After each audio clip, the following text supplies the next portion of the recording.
the raw. Arcades Guyana Free Media.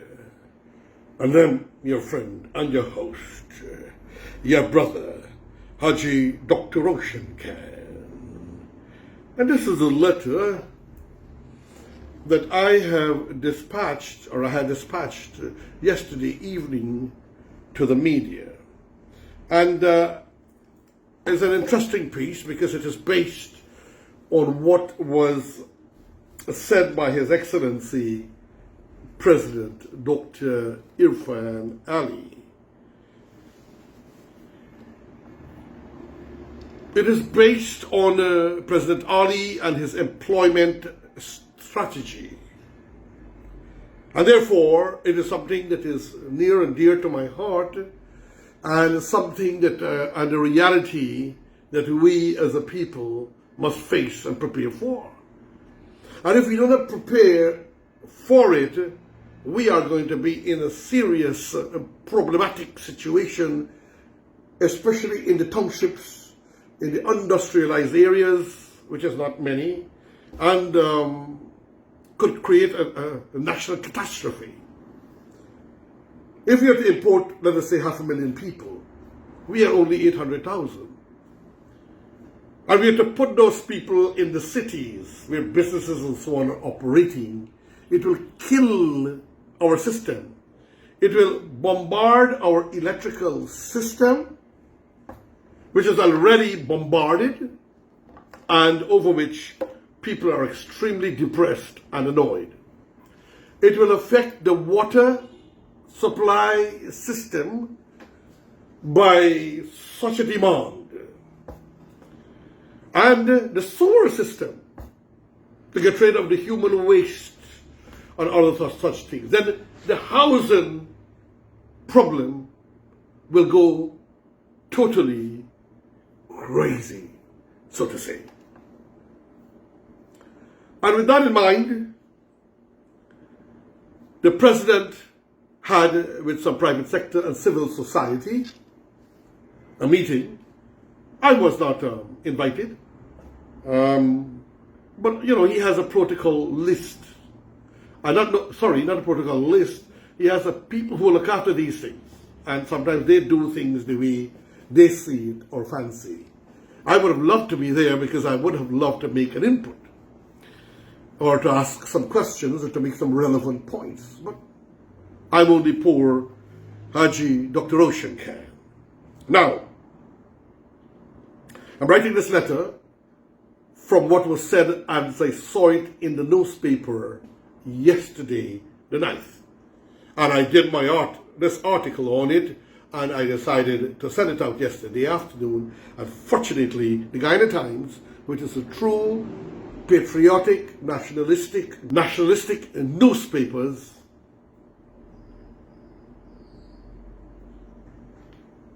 I decided to read it and to make a commentary on it. So this is my commentary on it.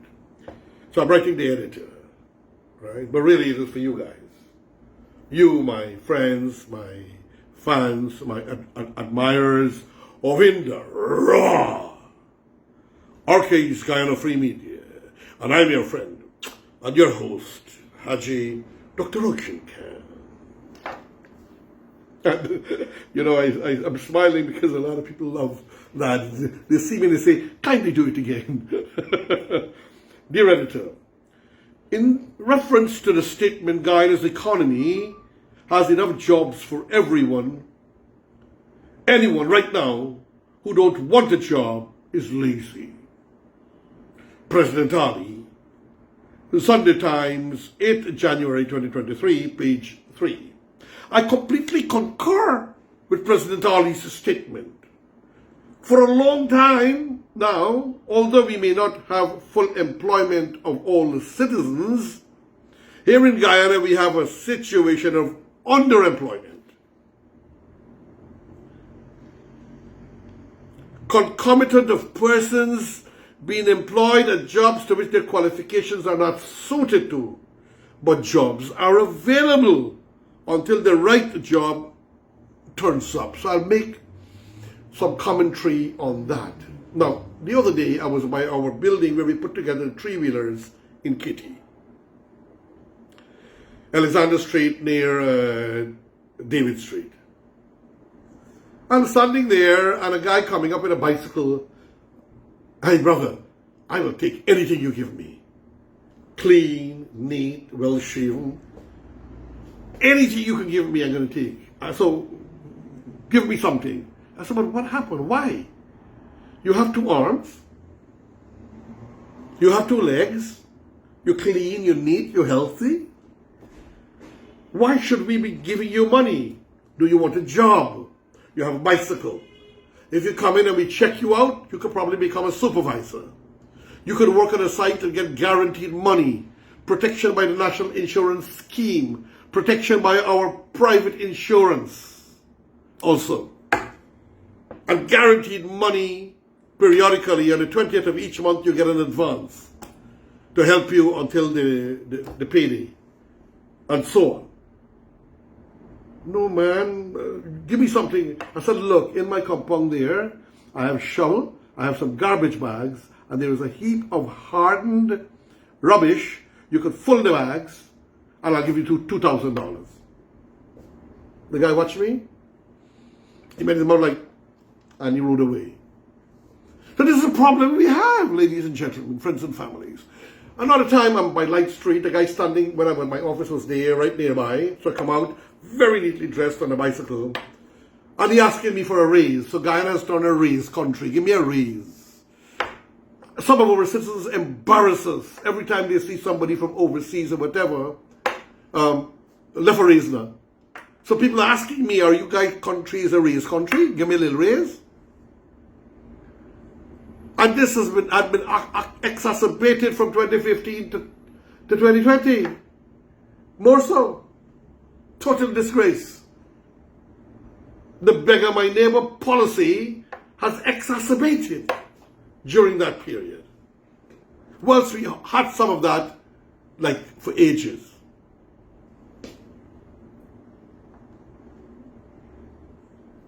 So let me go back to the article. My letter in the media, in the Guyana Times today, the 10th. All sectors have jobs, the private sector, the agriculture sector, the mining sector, cane harvesting, the sugar industry, education sector, energy sector, etc., etc. Jobs are bountiful now with Guyana emerging as an oil and gas powerhouse. Former President Dr. Barrett Jagdeo once stated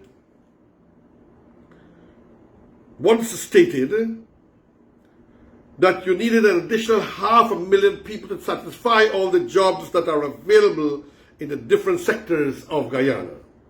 If we are not very prepared with a very good migrant system, imagine what will become of us, Guyanese, when this influx of migrants arrive at our shores. We as a people will surely disappear. I made that point in my take on the beginning of my reading of my letter to the media. In Canada, the United States of America, the United Kingdom, Barbados, Trinidad, and Tobago, you have to wait for a long time for the right job to start off with. Guyana is a repertoire for the skilled and unskilled labor force. Guyanese, on the other hand, when they migrate to other countries, have to work at low paying, such as cleaners, bartenders, hospital porters, cooks, maids, and so on, until the right jobs come along in countries like Malaysia and Singapore. Guyana and unskilled labor forces have to be imported from places such as Ghana, Zimbabwe, India, Pakistan, Sri Lanka, Nepal, Philippines, Dubai, United Arab Emirates, Saudi Arabia, and some Caribbean countries. It has to be imported from those countries to Saudi Arabia, United Arab Emirates, and some Caribbean countries. That's what It's what I'm trying to say. The Philippines is very important and special in that it provides skilled and unskilled persons for the labor force. 4 of the countries above. In the Philippines, there are special trade schools.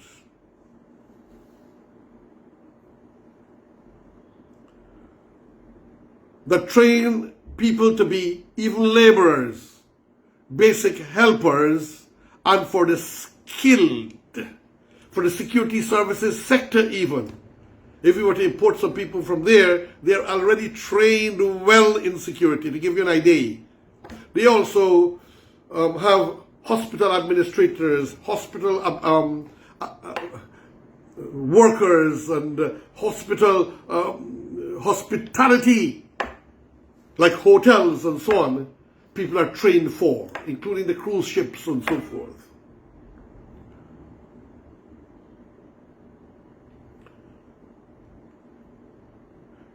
And they're trained to be honest, decent, kind, efficient. It is often the case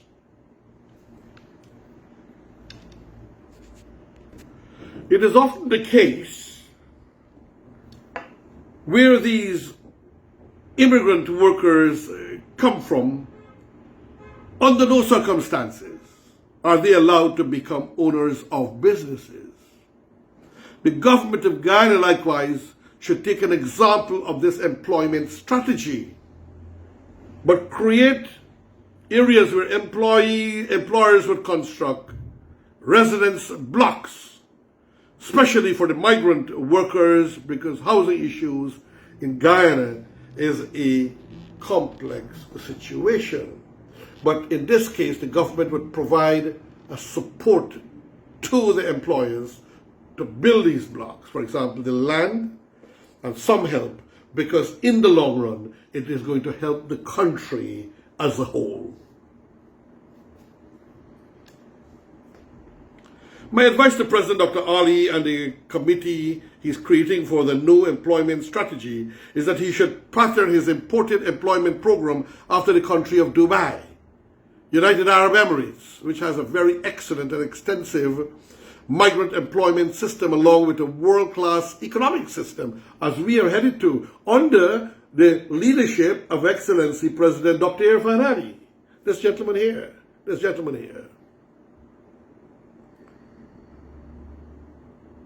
I was advised by when I was in Dubai, I was advised by a foreign long-haul driver of luxury vehicle that if they do not work through a citizen of Dubai who owns commercial businesses in Dubai, the penalty is 10 years imprisonment.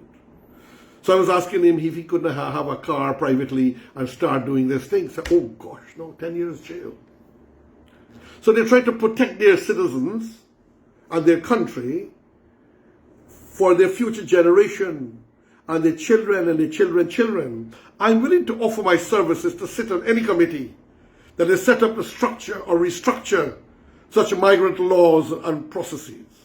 My commendations to His Excellency, President Dr. Irfaan Ali, for the work done so far in the creation of job opportunities for all Guyanese. You know, I didn't mention that in the letter, but the part-time jobs they're giving throughout the country. In Linden is one of the main recipients. Region 6, people who couldn't get work, they created jobs to ensure they're able to get a reasonable, substantial month for a minimum hours at the end of a month. What a government. What a government.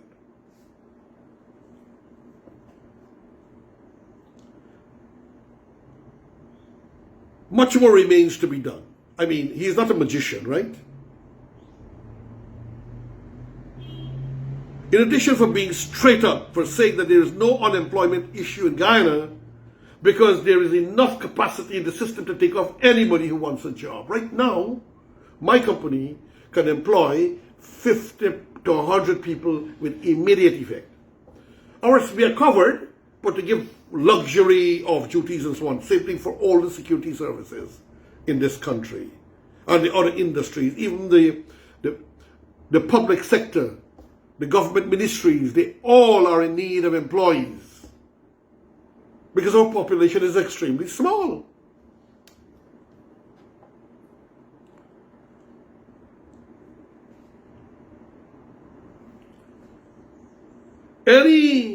And wanting a job is different from having a job you think you don't want. Right? Wanting a job is different from having a job you think you don't want. And therefore, he said, as I quoted earlier, that if you don't want a job, you're lazy. Jobs are there. At least start off like you would do in any other countries. In Barbados, I mean to understand, some people sleep in makeshift things, Guyanese, like dog pens. Now they're waking up and some are returning to Guyana, same thing in Trinidad.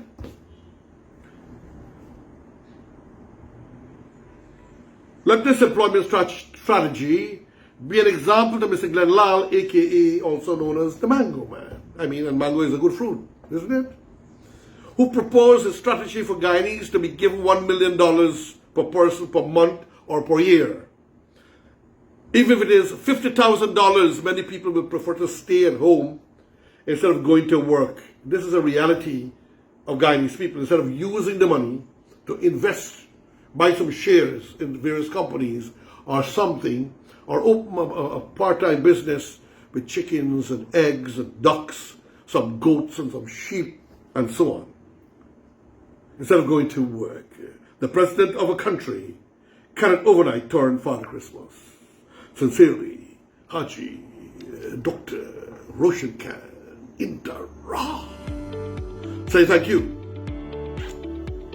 A farewell, friends, and thank you, Excellency President Dr. Irfaan Ali, for doing a spectacular job for this country and our people. Farewell.